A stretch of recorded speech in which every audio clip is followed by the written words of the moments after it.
Hi, it's Amelie and welcome to Just Practicing. So today we're going to do the Telemann Fantasia No.10. So we've done all of them, almost, we're getting there, all the ones before that. And I have made my own edition of that and also a recording. That's my edition that I'm going to use, and in this edition you have all my articulations and dynamics, and also some ornaments that I added, because you're allowed to add ornaments. In Baroque music, very often composers didn't write slurs or dynamics or any of those things, and also you're allowed to add ornaments, or even when there's a repeat, you should do little things differently the second time around. And you can choose your own, or you can take someone else's, like for instance in that edition. And you can also, let's say you get my edition, you could take a Urtex version, which is a version that has nothing added on it, and add your own things and maybe get inspired by what I did, but make your own choices too. Listen to different versions and be like, oh, I like this, I like that, I'm gonna choose this and that and not this. And it's a nice creative work. But if you don't want to have to think about all that, just use someone else's edition like mine. Okay, so we're in F sharp minor.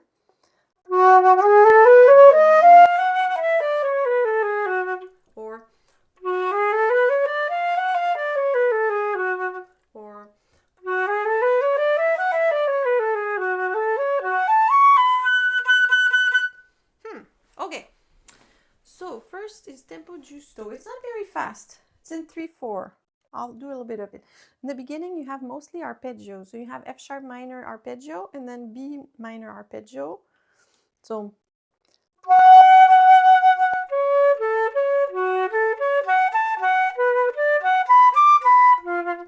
and then here you have C sharp major.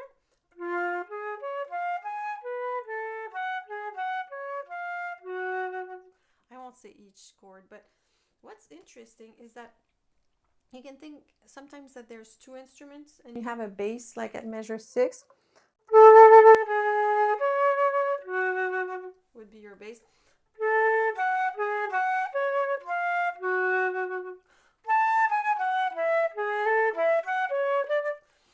And yeah, you can make some notes come out.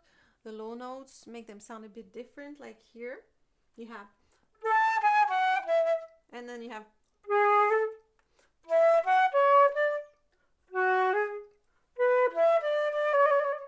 you hear they're like different characters. La la la la da da. They're la la la la la la la la la la la la la la la, and so on. And I tend to slur for those little. If I find a motive, like 2-note motive or something, I might slur it to make it come out a little bit more.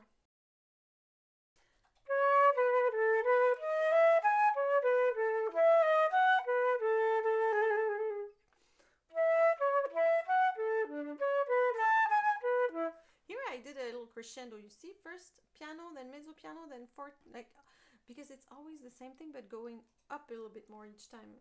I'll start from the piano at 13.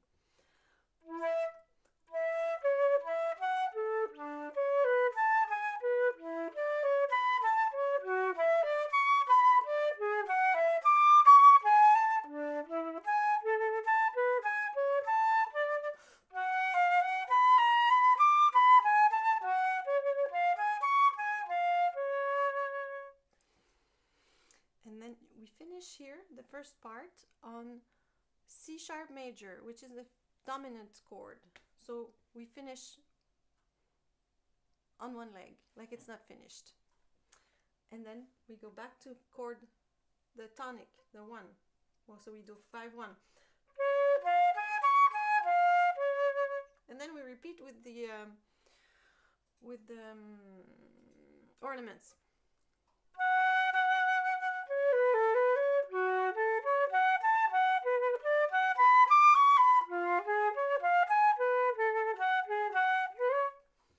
Sorry. Yeah. I'll go back from the repeat. Or instead of going ta ta, maybe second time I go to ta ta ta ta. You're allowed to do that.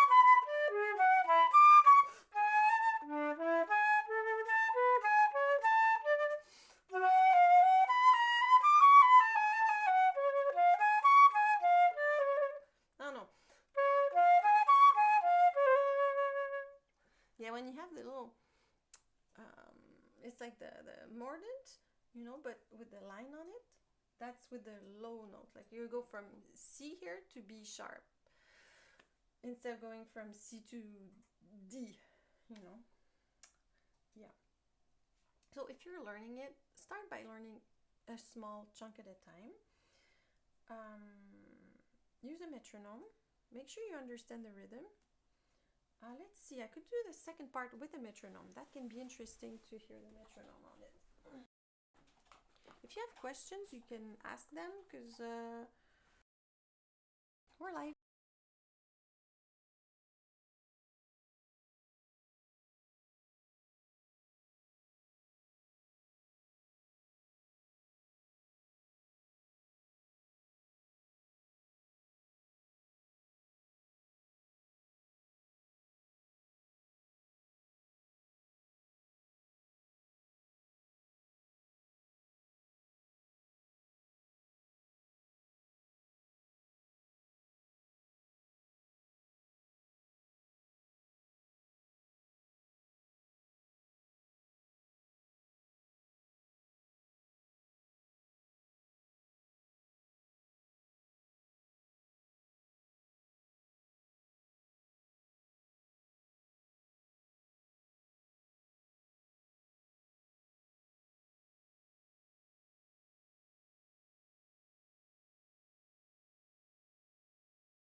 Make it sound almost like there's two flutes talking to each other.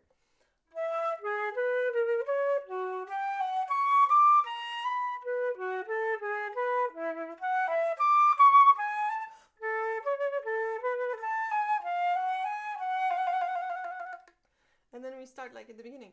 I'm gonna put my metronome.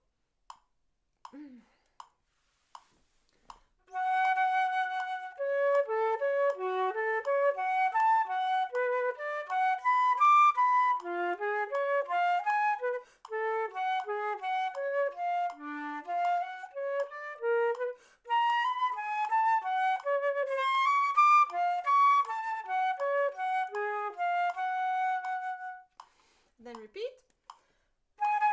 Oh, you see here I wrote it like a ta-da. That's nice to do sometimes. It gives it character, and you're totally allowed to do the they call it double dotted. So you just like ta-da. It's as if you put two dots there instead of one. Or you put one instead of none here.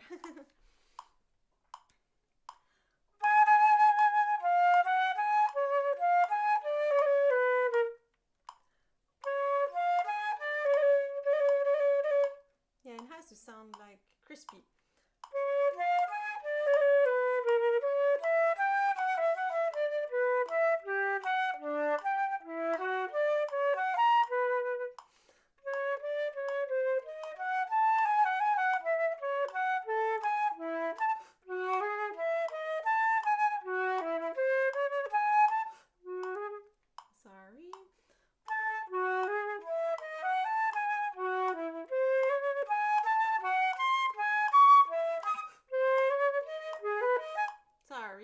I forgot my sharp.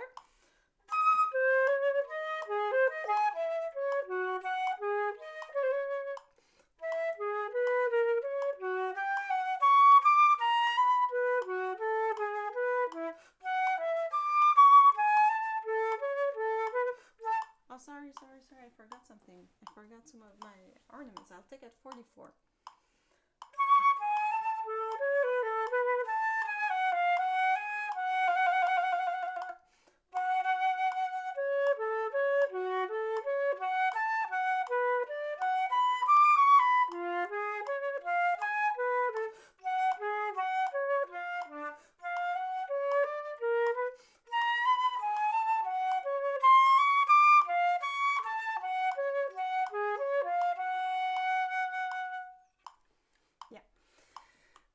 I try not to vibrate too much because it's Baroque, but I don't go crazy with that. It's like I don't vibrate on purpose, but I'm not gonna go like, oh, I have to make sure I vibrate it.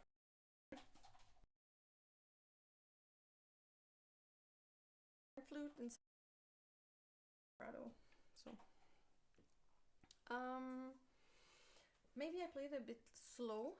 It has to feel, you know, you want it to feel like almost in one, a big one, like da dee da dee da da dee da da dee da ba da dee da dee dee ba da dee da dee. So like almost like you could see it as a wheel instead of a 1 2 3 like a conductor. You could have a wheel like 1 2 3 1 ba da dee da dee dum ba dee da dee dee dum. What I like with that is that you get like this feeling of the gravity, you know, like you're going back down, and like the end of your phrase, the end of your bar is going towards the beginning of the next bar.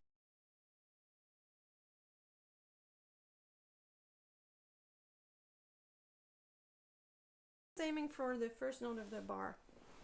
I'll just do a little bit of that like that.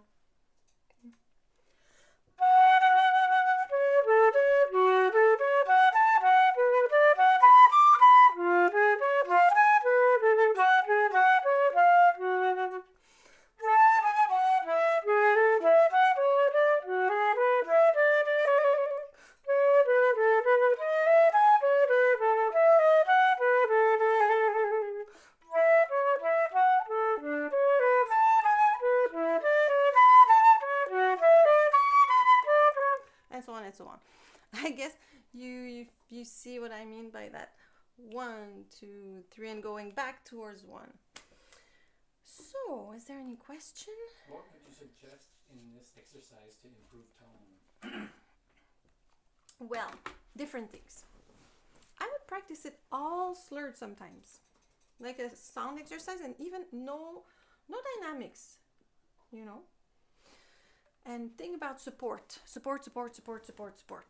because that's really the it's so easy to stop supporting on the flute.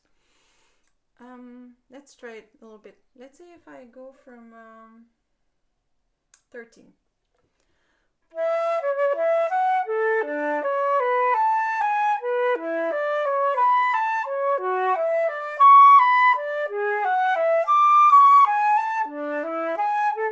Like a nice mezzo forte, legato, and you try to make everything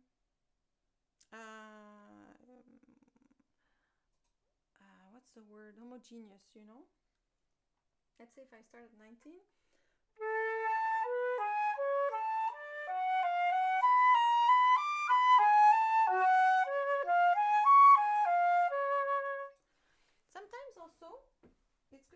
practice with your tuner. I don't know where mine is. It's usually not far because I like it a lot. Oh. Yeah. Yeah, oh, that's down there. Huh? It's down there. Oh, I see it. Right. I'll take it. Thanks. Yeah. I like it a lot. So, practicing with a tuner, I feel like when we're in tune, we sound more centered. The sounds like it feels like sometimes we tend to associate intonation with timbre, and we tend to associate speed with dynamic in our brains. Like we tend to play fast and loud and slow and soft. And we have the same association with timbre and intonation. Let's see here. Let's see if I play a F sharp minor melodic scale.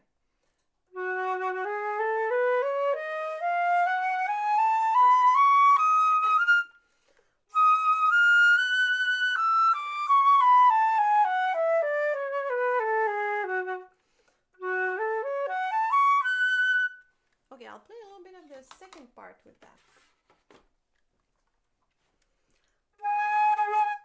Well, maybe I'll lower a bit. Get it. First tune, you know, see if you need to take it out or in a little bit more.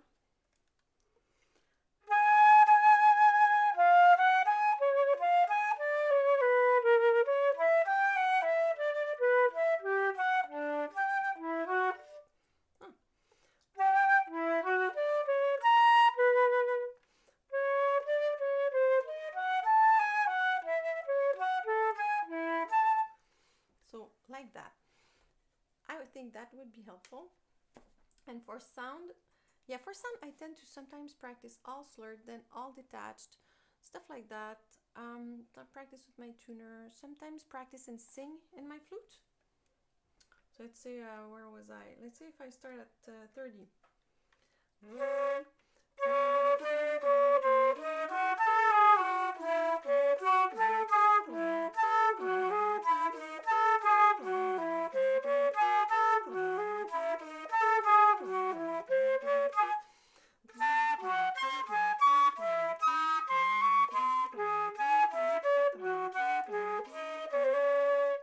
Now I'll do the same phrase again.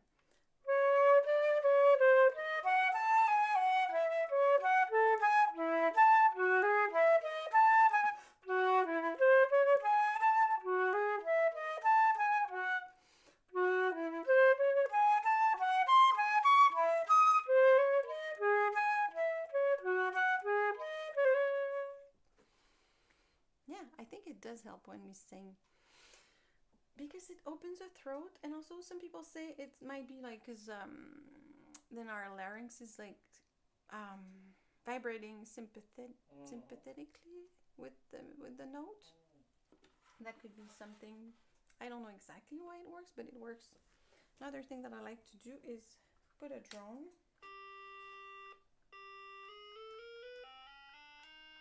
Let's say here F sharp, because I'm playing an F sharp minor.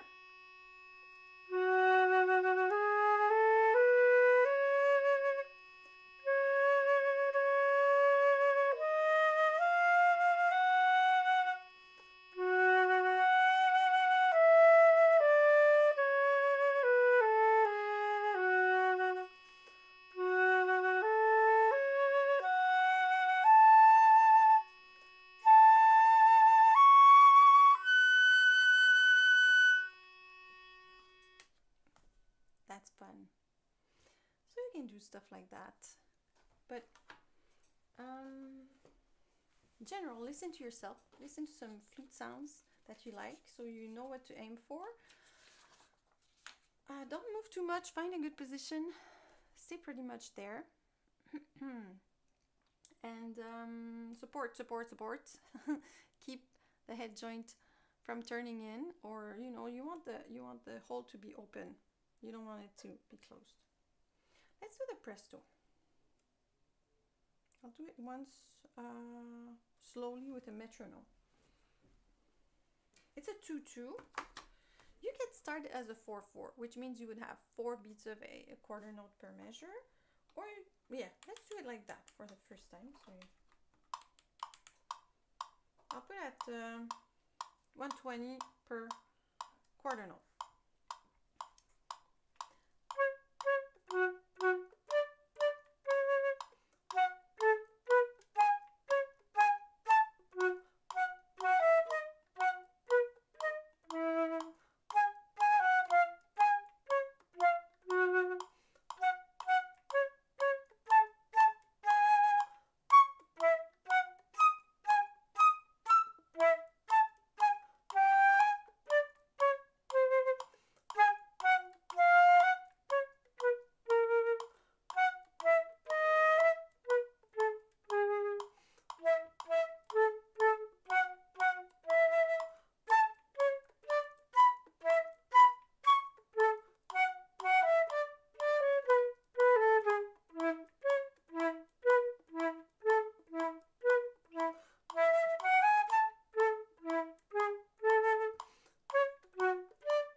Then you go faster and faster and faster, and eventually you put 2 beats per measure. So one click is the half note,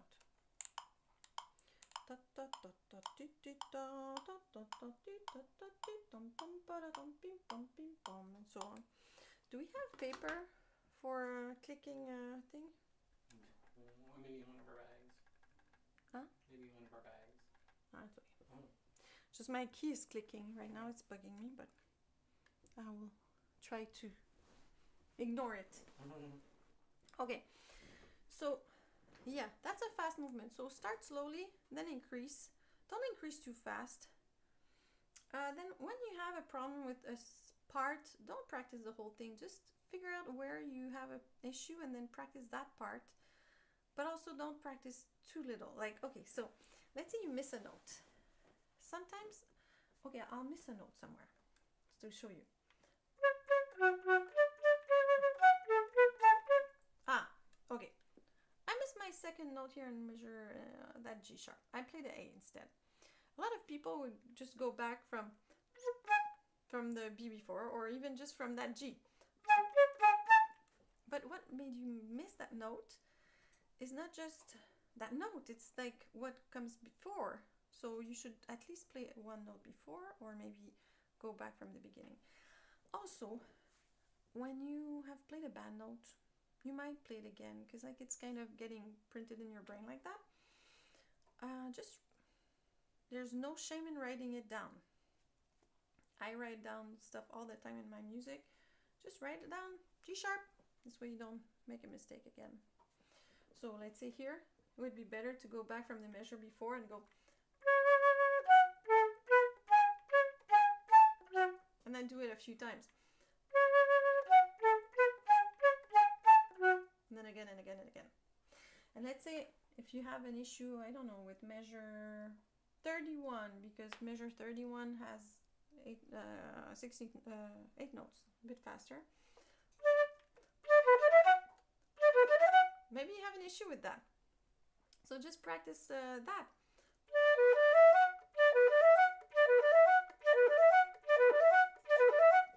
Then when you're comfortable with it, you go one measure before.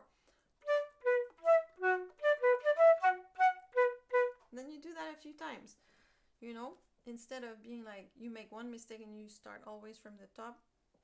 Sometimes it's good to practice like that too. So there's learning, practicing to learn, which is what I just described. And then you have to practice to perform, which is, yeah, you just continue no matter what happens, because even in a performance, you might make a mistake and you want to be able to recover. You have to practice that.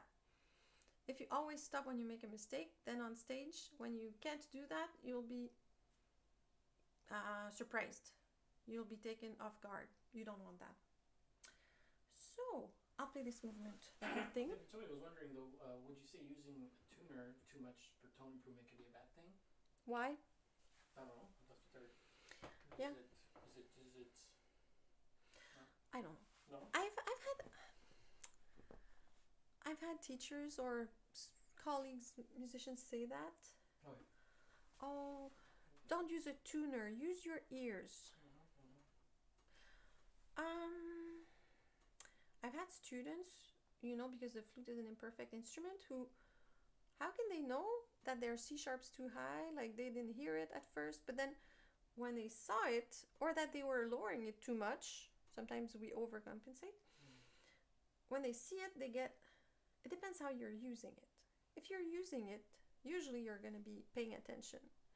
And so you hear that your nut has to be adjusted, and you adjust it. And then that makes a feedback loop. You get a feedback loop. That's how it's supposed to sound. But then that's the perfect, like, how do you say, tempered. That's a tempered, but we don't play tempered. So it's not perfect, you know. You can't just put the tuner and say, I'm going to be perfectly in tune for the rest of my life. Like, that's not how it works, but it's going to help. So it gives you a retroaction on where you're at. I just leave it there, and I don't look at each note, so I don't drive myself crazy. So I go,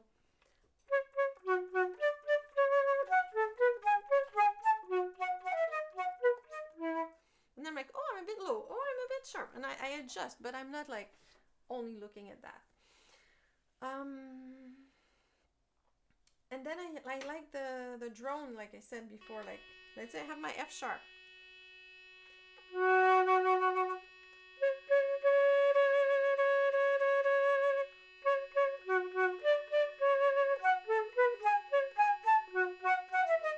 Now I should put it on E, because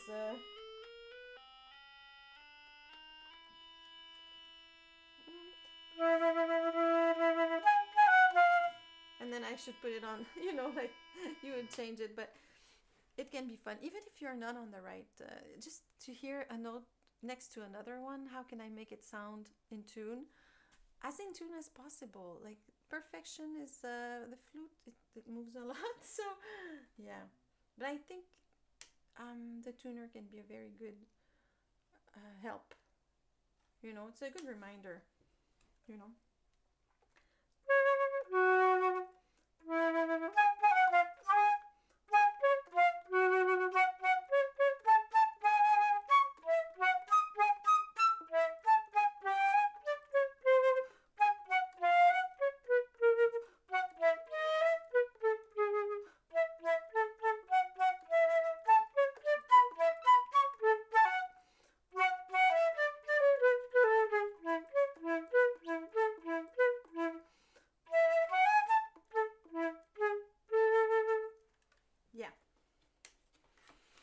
I like it. I have the old style, but now you can just put an app on your phone. But I still like my old one. Okay, I'll play this same thing. I think the whole okay, that's my opinion, but I think that the whole thing of, oh, don't use a tuner, just use your ears. It's a bit the same, like it's a bit that thing with talent in music, as if things should come naturally, or if not, then you shouldn't even be a musician. Do you think there's a bit of that? I'm not sure. I don't think so. No? Maybe there is. I think there's a little bit of that. Maybe They've done research. They asked people which recording was best. They made them listen to 2 recordings. And they said, this person has natural talent. And then the second person, he's a hard worker. Who do you think has the best version? People said person with natural talent had the best version. So that's our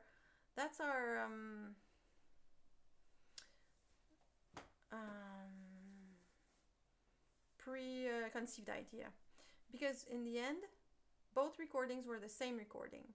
And the most interesting thing in that study is that the more the person was an advanced musician, the more they would find reasons why the supposedly first recording was best, which was the same as the second one. And they were like, yeah, it's better because of phrasing here, and you can really hear blah, blah, blah, blah. It was all invented because they were the same recording twice. So I think it's that. Oh, if you have natural talent, it's so much better than if you had to learn it. We have a predetermined notion when we listen to it. We have an idea about talent that I think is And we act differently when we hear somebody. When somebody is talented, or we hear someone says they're talented, or someone is talented, then we have a pre. Yeah, but then I think we reverse it. We can reverse the thought and say, then you should just have it naturally, or else why would you even bother? Because only talent matters. When in reality, there's ways to get better. To just use it. You know what I mean? Like why would you know? That's my opinion. Okay. Like, yeah, and it's very funny to think that professional musicians were saying, yeah, and they were finding so many reasons, and they didn't recognize it was the same recording because people have, yeah, we think we are something we're not sometimes, you know, whatever. I find those things funny. Okay, I'll play the presto now. I like to think of it in one.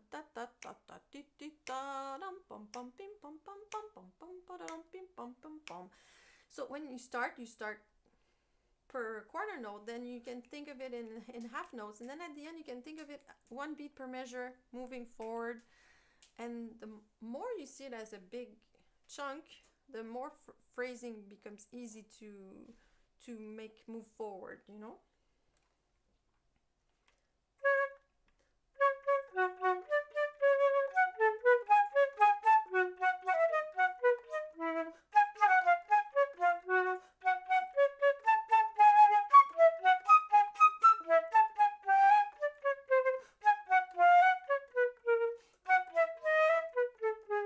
That's nice. Ta ta ta di ta di ta ta ta. Again with the 2 characters.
And then a little moderato, 3/8.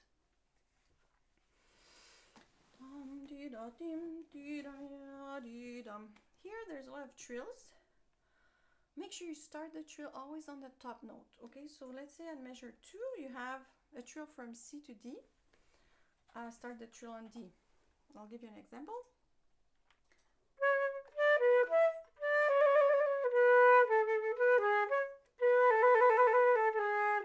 You don't want to do this.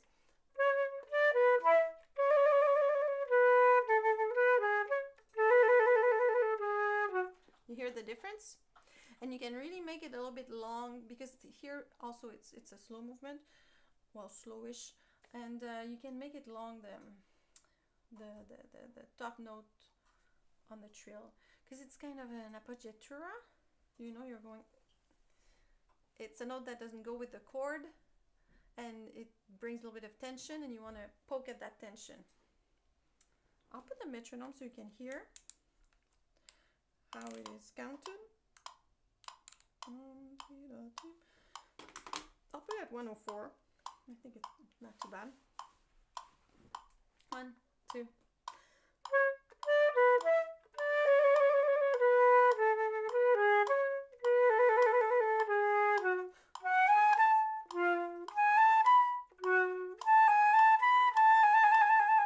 And now with the ornaments.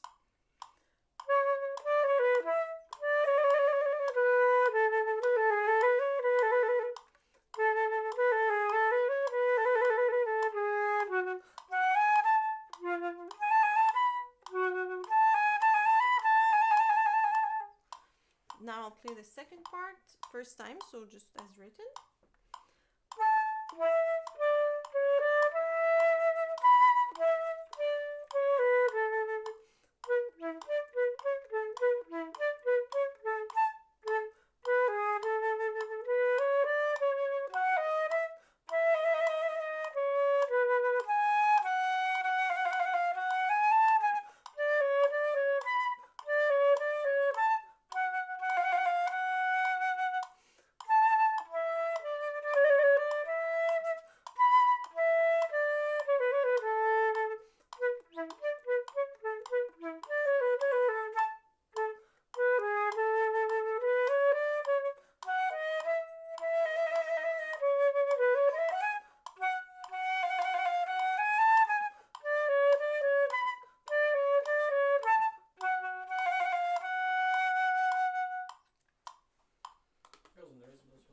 At the very end, the top bar, the last 3 measures, the 3 measures before.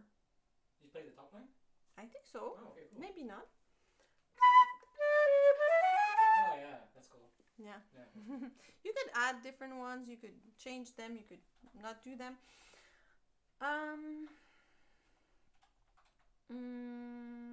When you start learning it, you can start without the trills, just to get the rhythm right, and then add the trills later on.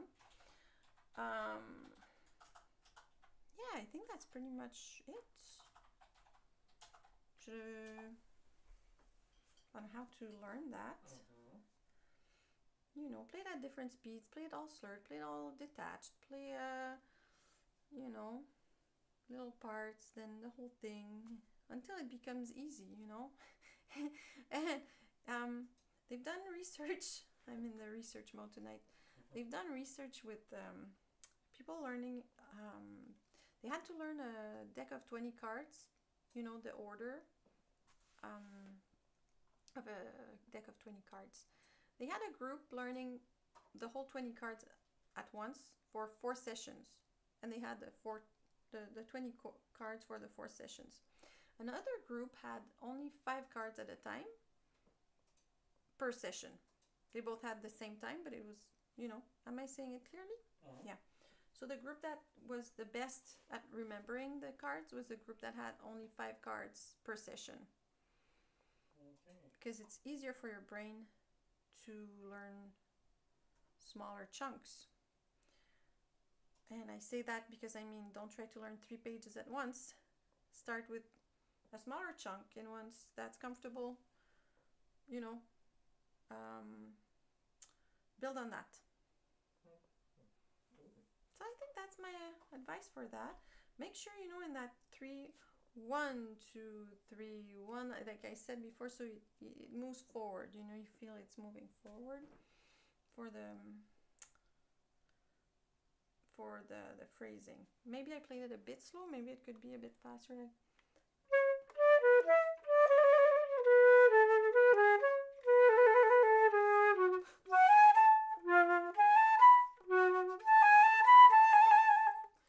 And you know, you have 2 lines here again.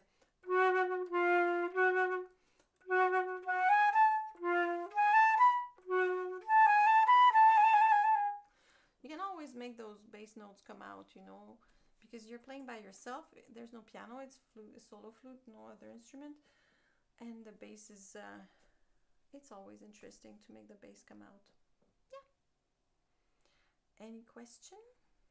No. So you can find my recording on musicgy.com. And when you get the recording, you also get the music with it. And it's a nice recording, I think. I'm pretty proud of it. And I'm happy that we also give the music. So that's cool. And on Musicgy, you also have my flute methods and some music. And we're going to soon put more stuff on there. And also you can go on our Patreon. And there you can have access to all of our content without any ads. And be our patrons. So that's nice. Thanks to all our patrons. Also, you can go and get some merch. We have some shirts. We have some cups. We have different things. Pretty cool. I think that's it. So I hope you liked the video and that it was helpful. If you liked it, please like it. If you haven't subscribed yet, please subscribe. And see you next time.